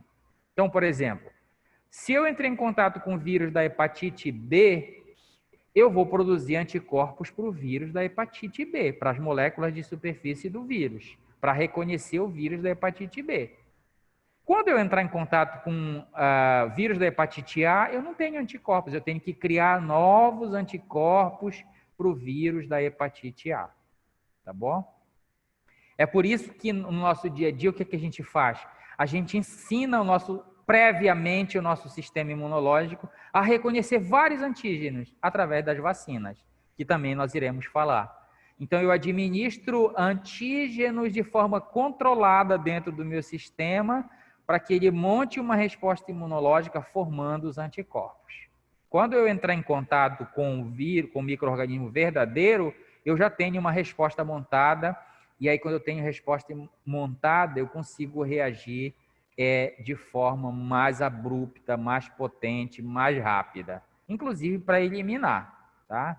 Então, o ideal é que nós tenhamos o maior número de anticorpos para o maior número de antígenos possíveis. Isso é interessante e é por isso que nós vacinamos as nossas crianças desde a tenra idade, né? Nasceu, já estão fazendo ali a vacina BCG, depois com 1 mês, 2 meses, 4 meses, 6 meses, 1 ano, vai fazendo as vacinas, e inclusive tem um cartão, uma diversidade de vacinas. Então, eu ensino esse sistema que está em formação, que é a criança, ensino ela previamente a reconhecer esses antígenos. Então, não tem como eu montar a formação de anticorpos, montar uma resposta imunológica, se eu não tiver entrado em contato com esse antígeno. Nós estamos vivendo esse grande problema agora com o Covid-19 justamente por isso, porque esse vírus é um vírus novo, é um vírus que a população mundial nunca tinha entrado em contato, pelo menos o Covid-19 não tinha entrado em contato, né? Então, ninguém tem anticorpos contra ele, ninguém. Agora que teve essa questão da pandemia, quem entrou em contato agora já criou seus anticorpos, né? Mas a última vez que eu vi, apenas 25% da população que já entrou em contato com esse micro-organismo. Então, a gente ainda tem 75% da população que ainda não entrou em contato com esse micro-organismo. Aí o nosso cuidado, né, em retornar aos poucos às nossas atividades que nós fazíamos ontem. A gente está retornando aqui os professores, estamos esperando aí as autorizações das autoridades municipais e estaduais para retornar os alunos, e isso a gente tem que fazer aos poucos, porque a maior parte da população ainda não entrou em contato com esse micro-organismo e não tem anticorpos, tá? Então, eu não sei como é que eu vou reagir a um micro-organismo que eu não tenho resposta ainda montada contra ele. Então, até que nós tenhamos uma vacina, nós vamos perdurar ainda com essa precaução, né? Continuar tomando os cuidados, usando máscara, lavando as mãos, evitando aglomeração, porque até que tenha uma vacina para vacinar uma grande quantidade ou a totalidade da população, que aí sim a gente vai conseguir conviver com esse micro-organismo, tá? Então, esses dois últimos conceitos que nós vimos foi de antígeno e anticorpo. Antígeno nós vimos que é aquilo exógeno, aquilo estranho que entra no nosso sistema, e o anticorpo é a molécula fabricada para reconhecer esse antígeno e bloquear ele, tá? Nós vamos já ver a funcionalidade do anticorpo. Então, ele funciona como se antígeno e anticorpo funcionam como chave e cadeado, né? Então, eu tenho que fabricar. Então, se o antígeno tem esse formato, essa característica, eu tenho que criar um anticorpo que se encaixe perfeitamente nele, né? Então, a chave de determinado cadeado não vai abrir outro, porque ele não foi fabricado para aquele. É a mesma coisa a gente pode trazer aqui para dentro da imunologia. E isso a gente chama de especificidade. O anticorpo, ele reconhece somente o antígeno para o qual ele foi sintetizado, né? E aí nós já sabemos que quem sintetiza essa molécula, essa glicoproteína, é o linfócito B. Aqui é um exemplo, né, que a gente pode trazer do antígeno e o anticorpo aqui nessa imagem. Então vamos lá, tentar aqui. Eu tenho aqui um micro-organismo, pode ser um vírus, por exemplo. Estão vendo essas bolinhas na superfície desse vírus? Isso são as moléculas de superfície. Elas podem ser os antígenos, né? Ou alguma delas pode ser o antígeno desse micro-organismo. Vírus, nós sabemos que ele entra numa célula e ele não entra em qualquer célula. Então, por exemplo, o vírus da hepatite, ele entra lá no hepatócito do fígado. O vírus HPV na pele, no colo do útero, né? O vírus HIV lá no linfócito TCD4. Então, cada micro-organismo, ele entra numa célula específica. Por quê? Porque precisa ligar, ó, as moléculas da superfície do micro-organismo precisam se encaixar na molécula da célula. Vamos voltar para o Covid-19 novamente? Então, tem receptores, o receptor do Covid, que é aquela coroa que eu falei para vocês lá, que é aquela molécula que forma a coroa, que daí vem o nome corona, é ela que se encaixa no receptor ACE2, que estão em diversas células, na célula pulmonar, na célula muscular, né, na célula gástrica, diversas células do nosso corpo têm esse receptor. Então, esse vírus ele pode infectar diversas células. Agora, alguns se encaixam especificamente só num tipo de célula. Por quê? Porque aquela célula tem um receptor específico. Então, bora acompanhar aqui. Ó, o vírus veio e se encaixou no receptor. Agora, ele pode infectar esta célula, né? Nós sabemos que vírus eles são intracelulares obrigatórios. Então, ele vai entrar nesta célula e vai utilizar a maquinaria da célula para se replicar. É assim que um vírus faz. Nós vamos conversar disso quando falarmos dos vírus. Mas o que nós estamos falando aqui é de antígeno e anticorpo. Então, aqui, ó, o vírus normalmente entraria nessa célula, porque ele se encaixa perfeitamente nesse receptor. Só que este indivíduo, esse sistema, ele já tinha anticorpos. Olha aqui os Y informados. Então, eu pergunto para vocês, é um contato primário ou secundário? Um contato secundário, porque ele já tem anticorpos. Ou pelo menos um contato que já passou do 7º ao 10º dia, para ele poder ter os anticorpos, né? E olha aí o que os anticorpos fazem, qual é a função do anticorpo? Se ligar no antígeno para o qual ele foi fabricado. E aí ele se ligou aqui na superfície do micro-organismo e ele está fazendo o quê? O bloqueio. Ó. Olha como agora o micro-organismo não tem mais como se encaixar no receptor da célula, tá? Então, isso, uma das funções do anticorpo é bloquear, impedir, por exemplo, que o micro-organismo se ligue na célula, entre na célula, se multiplique no ambiente, tá? Essa primeira função aqui é bloquear o antígeno, tá? Esse antígeno, ele não precisa ser necessariamente o micro-organismo inteiro, como eu falei para vocês. Pode ser uma toxina, como a gente vê aqui, ó. Pode ser uma toxina produzida por um determinado micro-organismo, né? Porque nem todos os micro-organismos precisam entrar numa célula. Alguns vivem lá no ambiente tecidual e essas substâncias que eles produzem é que vão fazer o mal, que vão causar o dano, que vão causar repercussões clínicas no indivíduo. Então, o anticorpo, se ele foi fabricado para aquela toxina, olha aqui, ele se liga também. E aí a toxina vai perder a sua funcionalidade. Então, por exemplo, nós temos neurotoxinas, que são toxinas que se ligam lá na superfície do neurônio, fazendo com que esse neurônio perca a funcionalidade. E aí é todo um problema que vai causar para o meu sistema, porque ele está mexendo com o sistema nervoso central. Mas se eu já tenho anticorpos, olha o que acontece. Ele bloqueia imediatamente. Aí essa toxina agora não vai se ligar mais no neurônio. Outro exemplo, aquela toxina lá produzida pelo veneno da serpente. Também, ela vai entrar e causaria um dano imenso ali, né? Por isso que normalmente no caso dos venenos de serpente, o que é que a gente faz?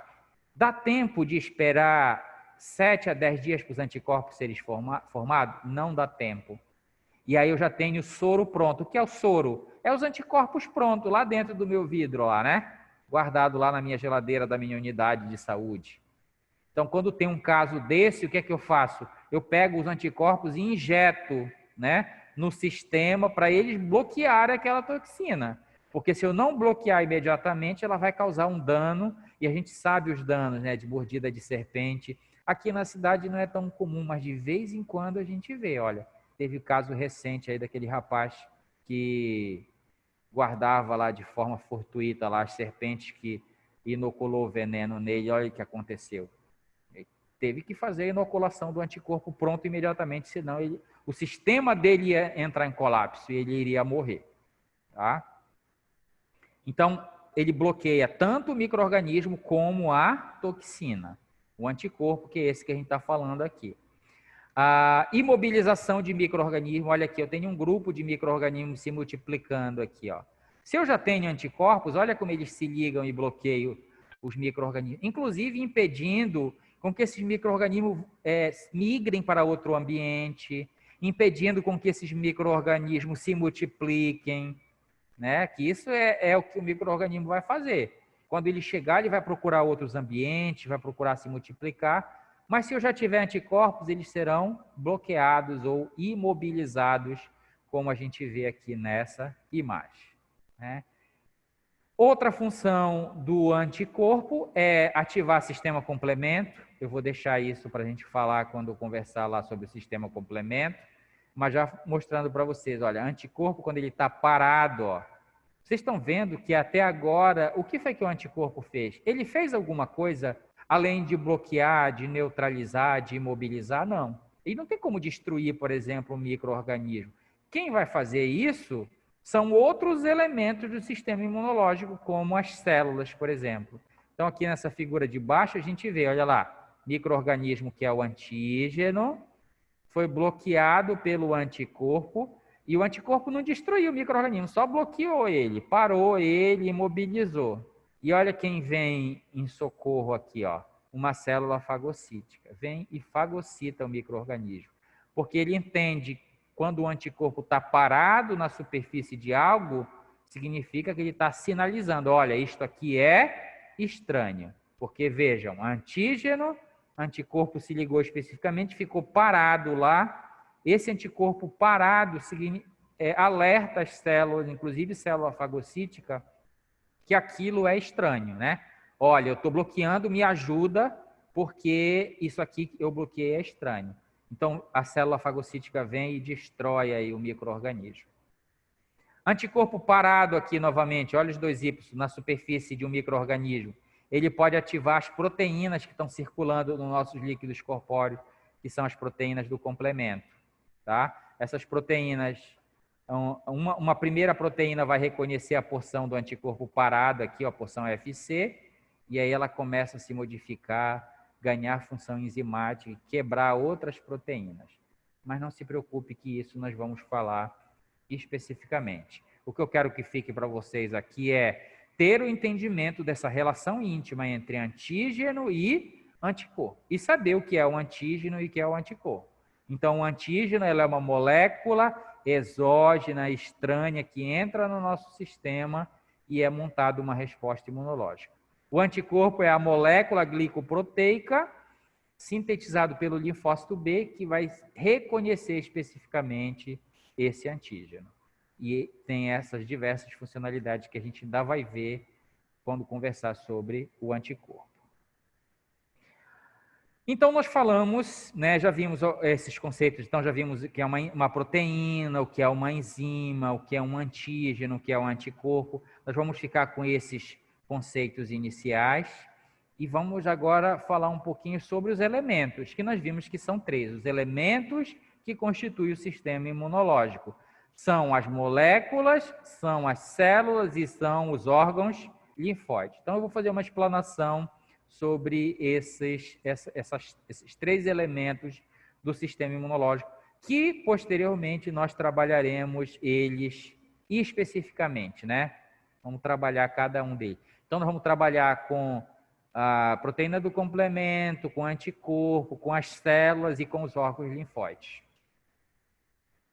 Então, as células, que são elementos do sistema imunológico, algumas delas, todas são? Não. Onde é que elas são sintetizadas? Elas são sintetizadas lá na medula óssea, né? Que é um órgão linfóide, eu já adianto para vocês. Ó. A medula óssea ela é um órgão linfóide. Aqui dentro da medula é que vai ser formado diversos tipos celulares, né? Aqui dentro da minha medula eu tenho células que são chamadas de células-mãe. Células pluripotentes, células totipotentes, vocês vão ver diversos termos para isso. Por que elas são chamadas aqui de células-mãe? Porque são células que têm a capacidade de dar origem ou de se transformar em qualquer outro tipo celular. Tá? Professor, o que acontece para essa célula se transformar em qualquer outro tipo celular? Depende de quê? Depende deste microambiente aqui, tá?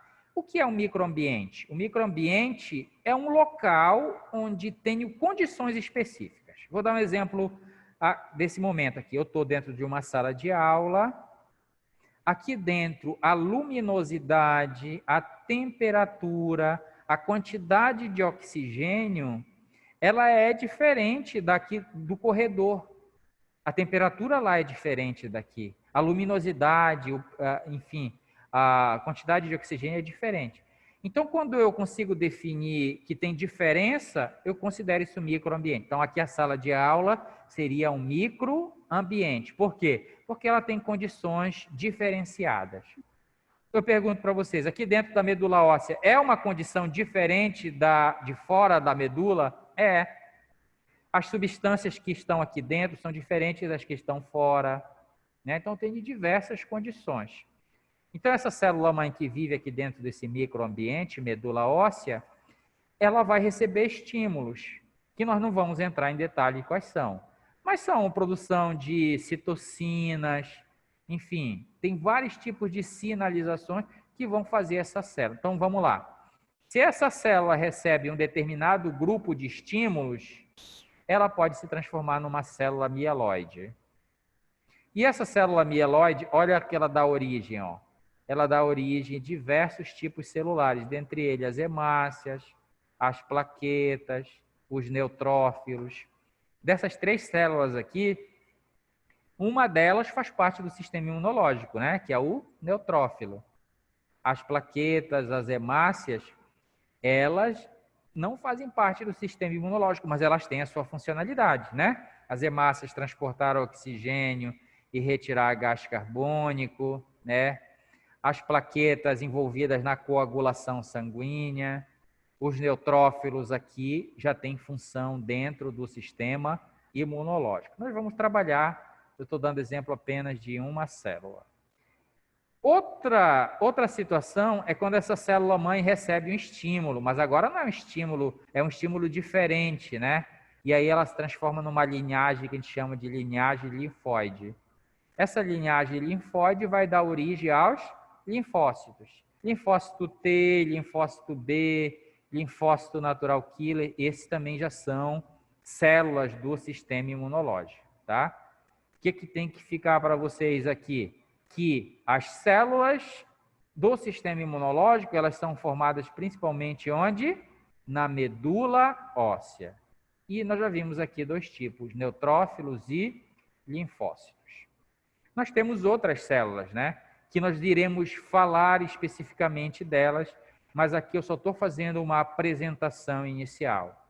Nós temos as células fagocíticas mononucleares. Olha aí, já consegue entender aqui. Por que elas são fagócitos? Porque são células que têm a função de fagocitar coisas, inclusive antígenos, micro-organismos, moléculas, células mortas, né? Quais são os exemplos? E são mononucleares. Por que são mononucleares? Porque tem apenas um núcleo, como a gente pode visualizar aqui na imagem. Então, dois exemplos dessas células, macrófagos e os monócitos. São células que têm a função de fagocitar e são mononucleares. E essa aqui é a característica dela estilizada, né? Aquela que a gente vê no livro. Veja que ela tem as expansões do citoplasma dela, né? Que são células que migram dentro do tecido em busca lá do antígeno para poder fagocitar. Nós temos outras células do sistema imunológico que são os granulócitos. Esses granulócitos são chamados assim porque tem dentro do seu citoplasma, ó, grânulos, como a gente pode ver. O que tem dentro desses grânulos? Substâncias. Substâncias que destroem células, substâncias que destroem micro-organismos, tá? Tem uma diversidade de substâncias. Quando nós falarmos dos eosinófilos e do basófilos, nós vamos ver quais são essas substâncias que estão lá dentro. Olha como morfologicamente elas são diferentes dos macrófagos e dos monócitos, né? Elas são células menores, são células bem arredondadas, são células que têm os grânulos dentro do citoplasma.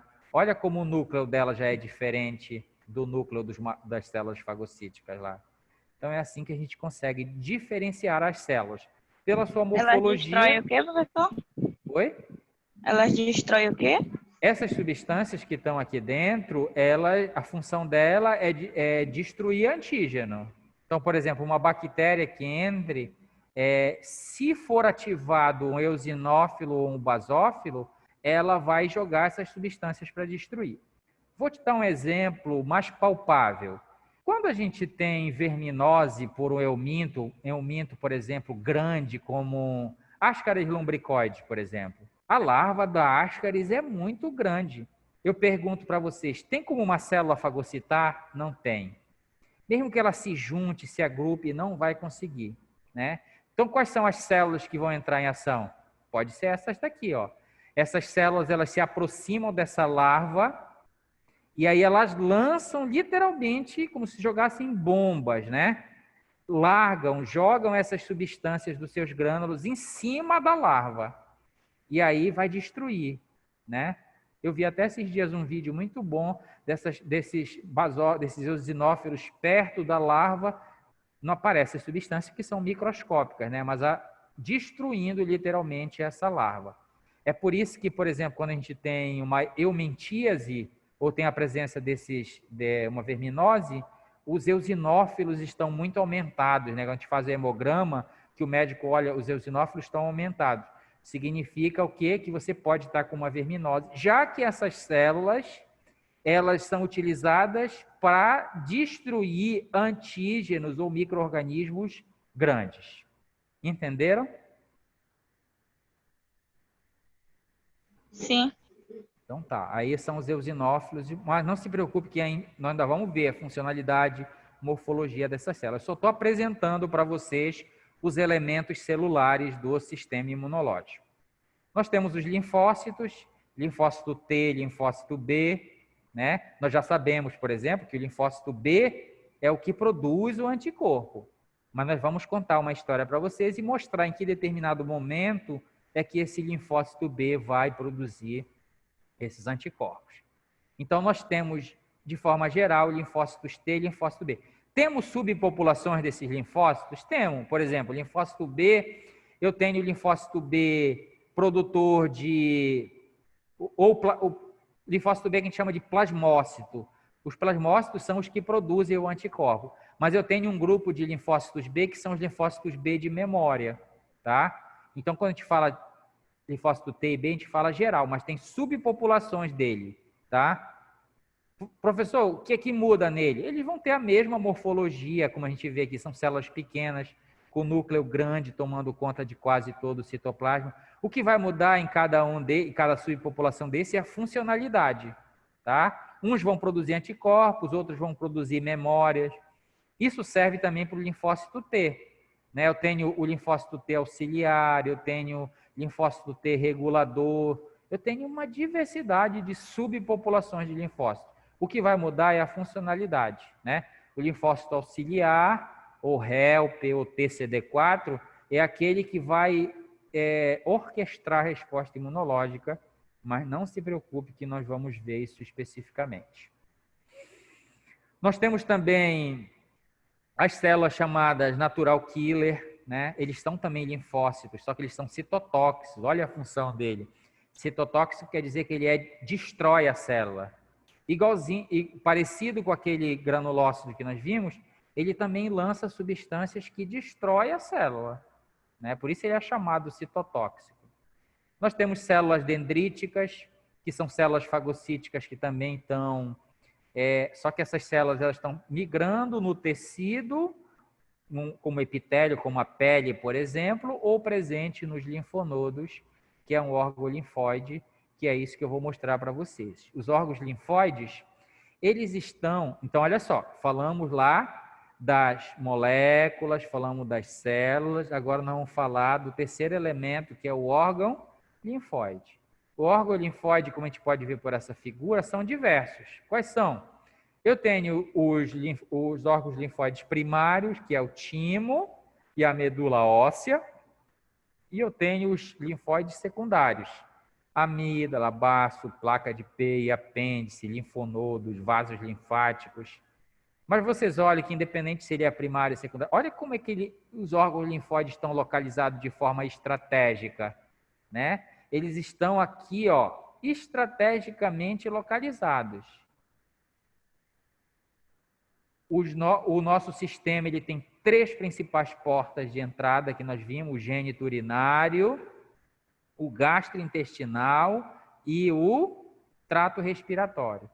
Então, nós bem sabemos que, por exemplo, aqui no trato respiratório, nós temos aqui uma diversidade de elementos vigiando para que o antígeno não passe dessa região e não adentre para o meu sistema, né? No gênito urinário, a mesma coisa. Então, por exemplo, quando a gente tem uma infecção na garganta, por exemplo, o que é que a gente vê? As nossas amígdalas inflamadas, né? Que é a íngua, popularmente, que a gente chama. É um infartamento daquilo. Então, é o nosso sistema de vigilância entrando em ação. Os nossos órgãos linfóides que estão aqui, ó, localizados estrategicamente. Professor, mas qual é a função do órgão linfóide? Alguns produzir elementos. Por exemplo, a medula óssea, nós vimos que ele produz elementos celulares, certo? Alguns outros, como o timo, maturação dessas células. Outros, como por exemplo, placa de Pey presente no gastrointestinal, ele tem a função de ancorar os elementos do sistema imunológico, como as células. Olha aqui esse corte histológico. Esse corte histológico aqui dessa figura de baixo é de um intestino. Olha aqui o lume intestinal e esse aqui é o tecido, é o intestino. Isso aqui são os órgãos linfóides. E todos esses pontos escurecidos são células que estão ancoradas aqui, evitando com que o que passe de antígeno aqui pelo lume entre, né, adentre a esse tecido aqui. Então, olha como a vigilância é imensa aqui. Então, aqui é um ponto de ancoragem, de vigilância. Quem fica ancorado aí, professor? As células, linfócitos, células fagocíticas, uma diversidade de elementos vão ficar ancorados, né? Aqui a gente vê também no trato respiratório, olha aqui, o lumen do brônquio, né, a mucosa, olha a presença aqui na mucosa ou na submucosa de órgãos linfóides, né, que a gente chama de tecido linfóide associado aos brônquios, ó. O BALT é tecido linfóide associado aos brônquios. É um órgão linfóide. E o que tem ancorado aqui? Elemento do sistema imunológico. O que eles estão fazendo ancorado aqui? Estão vigiando para que nada passe, né, deste lúmen aqui para esse ambiente tecidual, não adentre o ambiente tecidual, né? O elemento molecular que a gente vai falar de anticorpo, vai falar da proteína do complemento, né? Eu vou deixar aqui, então só para mostrar para vocês que eu tenho várias proteínas aqui, e essas proteínas estão envolvidas em formação de poro na superfície de determinadas células, mas eu vou deixar isso para falar que a gente tem uma aula específica de sistema complemento. E para a gente finalizar, só mostrar para vocês esses elementos que nós falamos hoje, ó, células, elementos moleculares e órgãos linfóides presentes aqui numa interação entre esses constituintes numa resposta imunológica. Então vamos lá. Eu tenho aqui nessa minha primeira figura a minha pele, que inicialmente estava íntegra, mas através de um ferimento, de uma solução de continuidade, foi inserido um patógeno, uma bactéria, por exemplo. Então, a bactéria aqui seria qual elemento que nós falamos? O antígeno, tá certo? Então, já falamos aqui do antígeno. Quem vai entrar em ação aqui, a primeira fileira de combate? As células que estão migrando aqui nesse tecido, na pele. Nós vimos, por exemplo, que uma célula fagocítica, como a célula dendrítica, ela está sempre migrando aqui, ó, na pele, vigiando. Olha aí a célula dendrítica, que é uma célula fagocítica. E aí ela está migrando, de repente ela se depara com esse antígeno aqui, ó, e aí fagocita. Tá vendo? Sozinha ela vai conseguir? Provavelmente não. E aí ela lança substâncias, ó, que ela precisa se comunicar. Pessoal, é uma coisa que eu não falei para vocês. Nós, seres humanos, nos comunicamos através de quem? De sinais, da voz, né?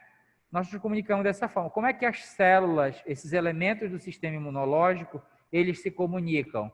Através de substâncias, né? Então, por exemplo, essa célula que fagocitou, ela identificou o antígeno, mas sozinha ela não vai conseguir. Então, ela produz substâncias, e essas substâncias são lançadas, ó. E aí vai para os nossos líquidos corpóreos. Corrente sanguínea, ó. Lá para o capilar sanguíneo, onde tem célula do sistema imune lá circulando. E aí, quando essas células são estimuladas, o que é que vai acontecer? Olha o que acontece com elas. Elas se modificam, saem da corrente sanguínea e vão migrar para onde? Para o tecido. O que é que ela vai fazer no tecido? Ela vai ajudar na debelação da infecção inicial. Então, eu migro, eu chamo mais células para me ajudar aqui, ó. As células vêm aqui fagocitar os micro-organismos. E depois de um tempo, olha o que é que acontece, né?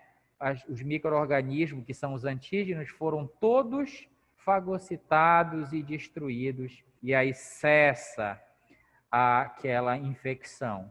Ou seja, o que foi que os meus elementos do sistema imunológico fizeram? Eles eliminaram o antígeno, que no caso aqui é um micro-organismo, né? Tem outros elementos envolvidos que não imunológico aqui, por exemplo, as hemácias, a fibrina, as plaquetas formando coágulo para que não tenha aqui um extravasamento de líquido, de sangue, por exemplo, né? Aqui já tem a formação já do tampão, né? E aí eu tô vejam que não é. E aí eu volto naquela questão. É só o sistema imunológico que está agindo aqui? Não. Tem vários sistemas entrando em ação aqui para proteger o sistema maior, né? Aqui tem elementos invisíveis, como proteínas do complemento, né? Que também vão destruir vão ajudar essas células aqui, ó, a destruir. Porque não é só as células que destroem antígeno. Proteínas do complemento. Nesse primeiro momento, vocês estão vendo anticorpos aqui? Não. Por quê? Porque foi o meu contato primário. Mas daqui a pouco, 7, 10 dias, eu vou ter anticorpos formados. E aí, se essa bactéria entrar em contato novamente, ou seja, uma segunda infecção, a minha resposta ela já vai ser muito eficiente, muito mais rápida, né? Eu não vou levar, talvez eu nem precise chamar tantas células para me ajudar aqui, né? A debelação vai ser muito mais rápida, muito mais abrupta. O que nós vemos, o que nós estamos vendo aqui é o que nós esperamos para a infecção do SARS-CoV-2, que é do Covid-19. É que nós tenhamos anticorpos, porque quando nós entrarmos em contato com esse micro-organismo, eu vou debelar ele logo no início da infecção, no meu trato respiratório superior, né?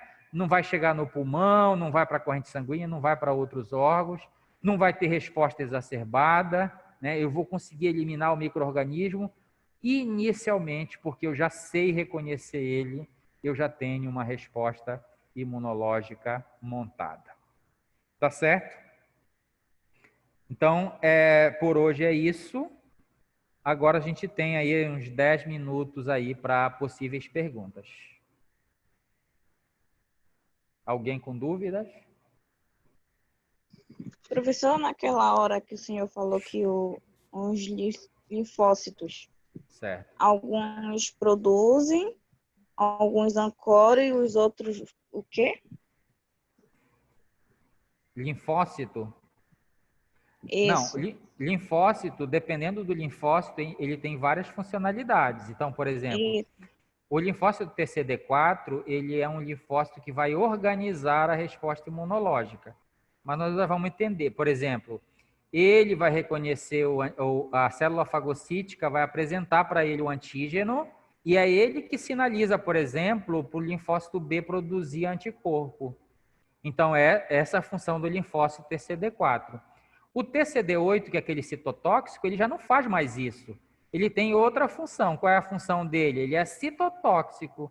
Se ele reconhecer, por exemplo, ele está migrando lá, ele vê que tem uma célula do meu corpo que está infectada por um vírus ou por qualquer outro micro-organismo, a célula sinaliza, põe lá um receptor na superfície dizendo, olha, eu estou estranho, eu estou infectado.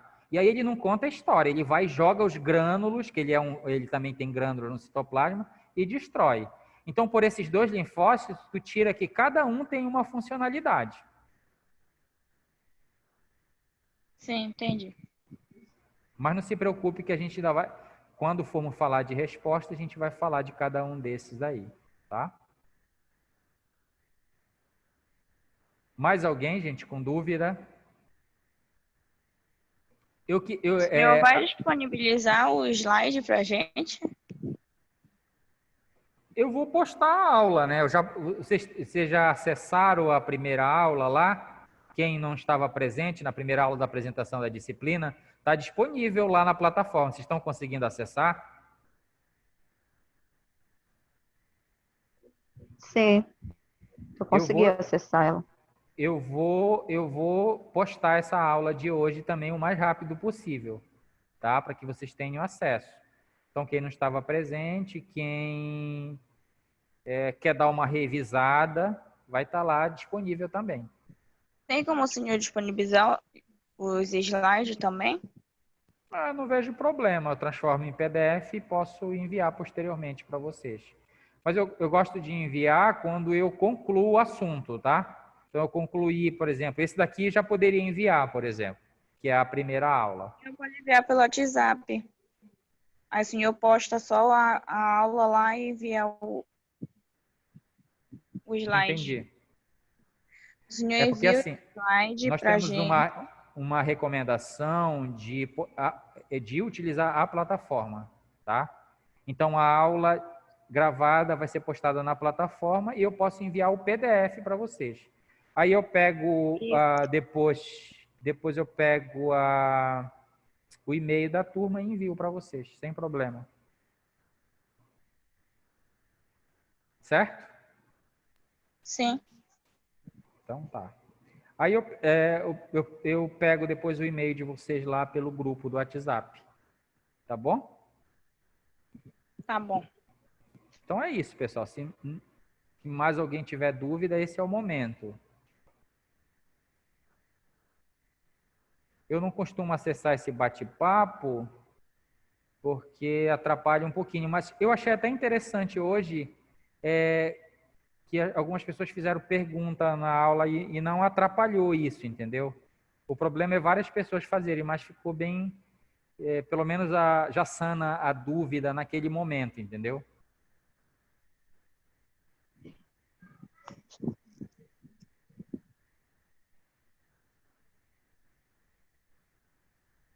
Ah, sim, olha, tenho aqui uma mensagem. Poderia enviar o slide na plataforma. Tem um negócio de documento lá, vou postar lá então, tá? Na plataforma, o PDF da aula também. Aí vocês baixam o arquivo por lá, é mesmo. Nem lembrava que tinha. Então, eu posto o vídeo e posto o PDF. Tá ok? Ok. Porque se o senhor Então deixar tá. para fazer as perguntas depois, eu acho que a pessoa acaba esquecendo também, entendeu? Sim, também. Pode anotar, né, para perguntar, mas eu acho que não atrapalha, não. Eu até achei interessante isso daí. Vocês podem fazer a pergunta. E aí, no final, se alguém passou alguma coisa ou ficou com dúvida, a gente abre esses minutos finais para fazer essa conversa que a gente está fazendo. Ok? Ok. Então é isso. Se ninguém mais tiver perguntas, por hoje é isso.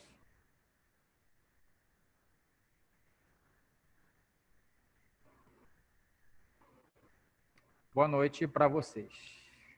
Boa noite, professor.